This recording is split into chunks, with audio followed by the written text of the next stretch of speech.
Olá pessoal, dando continuidade à nossa aula de sequências recursivas. Sou a professora Micaela e esse conteúdo será abordado para os estudantes dos 8º anos. Sequências recursivas. Vamos continuar desenvolvendo as atividades da aula anterior da sequência recursiva, com os bonecos de barro envolvendo fluxograma. Então, nos exemplos anteriores, a gente utilizou a boneca de barro e os bonequinhos de barro, trazendo a nossa cultura nordestina para a sala de aula. E agora a gente vai abordar os fluxogramas. Como é que a gente pode trazer esses dois exemplos no fluxograma? De início, a gente vai abordar um pouco dos elementos do que seria um fluxograma. Então, para a gente ter um fluxograma, a gente tem que ter alguns elementos como estão sendo abordados aqui.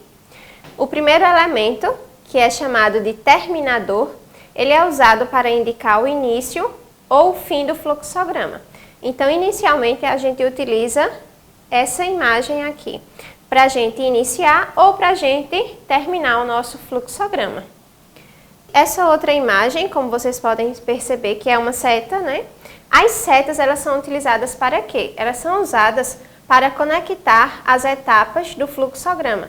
Então, quando eu dou continuidade ao meu fluxograma, eu tenho que utilizar setas para demonstrar que eu estou indo para a próxima figurinha, ou seja, para a próxima sequência. E esse outro exemplo, que é parecido com um retângulo, né? A gente pode utilizar ele como processo. Ele é usado para indicar um método a ser usado, ou seja, o que é que eu vou utilizar ali naquele meu fluxograma. A gente tem a decisão.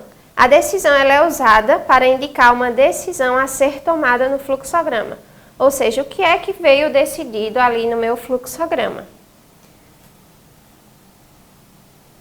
E agora a gente traz o exemplo da aula anterior com a bonequinha de barro, como vocês lembram, onde diz o seguinte: a professora de matemática da escola ETI Álvaro Lins apresentou uma sequência figural com bonecas de barro para a turma do 8º ano. Agora teremos a construção de um algoritmo por meio de um fluxograma. Aqui está o exemplo de um fluxograma, onde está abordando o exemplo da bonequinha de barro. Inicialmente, né, como a gente viu o elemento abordado anteriormente, considere N a posição do termo da sequência, continuando com a setinha, subtrair 3 de N, ou seja, é o que a gente vai fazer, e a decisão é o que vai acontecer, ou seja, o resultado. Então, considere N a posição do termo da sequência, subtraímos 3 de cada elemento e a gente tem a decisão. E assim encerramos o nosso primeiro exemplo da bonequinha de barro, que foi o que aconteceu, que ela estava diminuindo 3 em 3 em cada termo. Ou a gente pode gerar o próximo termo da sequência. Então, se eu não quiser encerrar ele no primeiro termo ou no segundo termo, eu posso sempre dar continuidade à minha sequência. O outro exemplo, abordando agora em forma de fluxograma, que foi o exemplo dos bonequinhos de barro, que era abordado por Tiago. Tiago foi em uma loja de artesanato no Alto do Moura para comprar alguns bonecos de barro e percebeu que existia uma sequência a partir do terceiro termo em relação aos bonecos de barros colocados na vitrine. Vamos construir então um algoritmo da sequência por meio de um fluxograma. Então a gente traz aqui o exemplo do fluxograma, abordando agora o exemplo do bonequinho de barro.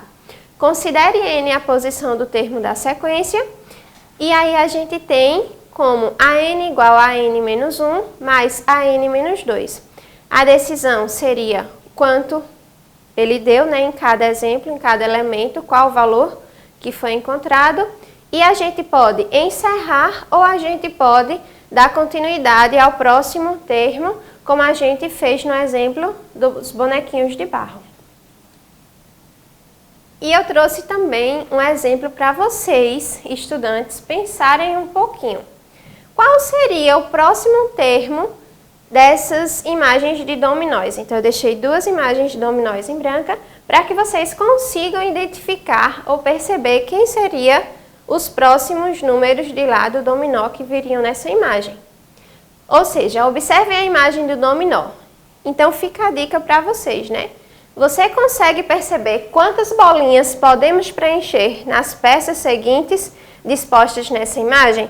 Então, vocês, com os professores, poderiam identificar qual seria as próximas bolinhas que viriam nessas duas imagens do dominó, de acordo com o que a gente aprendeu sobre sequência recursiva?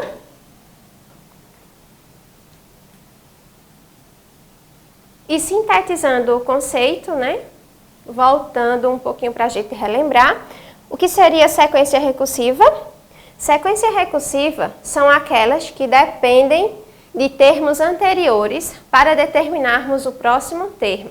Então, lembrando, para ser uma sequência recursiva, a gente sempre tem que ter um termo anterior para que a gente possa dar continuidade aos próximos termos. Já a sequência não recursiva são aquelas que não dependem de termos anteriores. Pode-se determinar o valor de um elemento da sequência apenas pela sua posição. Ou seja, a sequência recursiva precisa de um elemento anterior. E a sequência não recursiva não precisa de um elemento anterior para dar continuidade. Bons estudos a todos, obrigada e até mais!